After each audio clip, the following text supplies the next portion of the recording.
শুধু একবার কাউকে পাঠান, অনেক মানুষ এসব গুনাহ করা থেকে বেঁচে যাবে। একা আছেন, আল্লাহকে স্মরণ করুন। কষ্টে আছেন, মোহাম্মদ ও আলে মুহাম্মদের উপর দরুদ পড়ুন। মন খারাপ থাকলে ইয়া হাইয়ু ইয়া কাইয়ুমও পড়ুন। টেনশনে থাকলে ইয়া রাহিমও পড়ুন। ফ্রি থাকলে মেসেজটি ফরওয়ার্ড করুন, হে আল্লাহ, আমার উপর এবং তোমার নবীর উম্মতের সকল সদস্যদের উপর তোমার রহমত বর্ষণ করো, আমিন। তথ্য: আপনি কি জানেন পবিত্র কোরআন শুনলে ক্যান্সার হয় না? আর যদি ক্যান্সার সেল শরীরে থেকেও থাকে তাহলে তাও মারা যায়। দীর্ঘ সময় ধরে আল্লাহকে সেজদা দিলে জ্ঞান ও বুদ্ধিশক্তি বাড়ে। মাথা ব্যথার সমস্যা হয় না, চুল পড়া দূর হয়ে যায়। এই মেসেজটি ফরওয়ার্ড করতে শয়তান আপনাকে বাধা দিবে, কিন্তু আপনি এটা হতে দিবেন না। আর সব কন্ট্রাক্ট নাম্বারে সেন্ড করে দিন।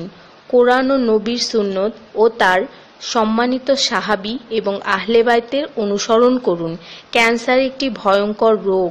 অনেক মানুষ আছে যারা নিজেরাই এটাকে দাওয়াত দিয়ে নিয়ে আসে। ছোট অথচ সাধারণ কিছু পদক্ষেপ গ্রহণ করলেই এই রোগ থেকে বাঁচা যায়। বেশিরভাগ মানুষ খাবারের পরপরই পানি পান করে নেয়।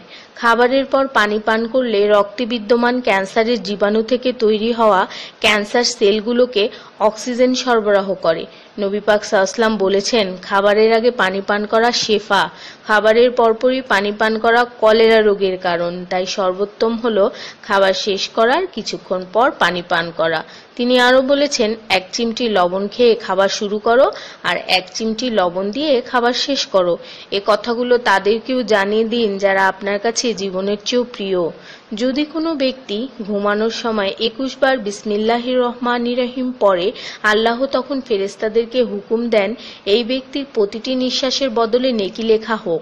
আপনার মোবাইলে যত নাম্বার সেভ করা আছে তাদের সবাইকে এটা ফরওয়ার্ড করুন, আর তখন দেখবেন কত মানুষ আপনার কারণে বিসমিল্লাহ পড়ছে। শেফা আর শেফা।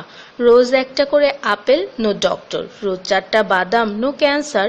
রোজ একটা লেবু, নো ফ্যাট। রোজ 1 glass milk, no bones problem. রোজ 12 গ্লাস পানি, নো স্কিন প্রবলেম। রোজ 4টা খেজুর, নো উইকনেস। রোজ 5 ওয়াক্ত নামাজ, নো টেনশন। রোজ কোরআন অর্থসহ তেলাওয়াত, happy and happy. So don't stop forward please. স্কিনের জন্য অজুর পানি, হার্টের জন্য কোরআন তেলাওয়াত, স্বাস্থ্যের জন্য নামাজ, আর খুশি থাকার জন্য আল্লাহর জিকির করুন। জেনে রাখবেন, ভালো কথা প্রচার করা সৎকার সমতুল্য, সাথে 30 লাখ নেকি।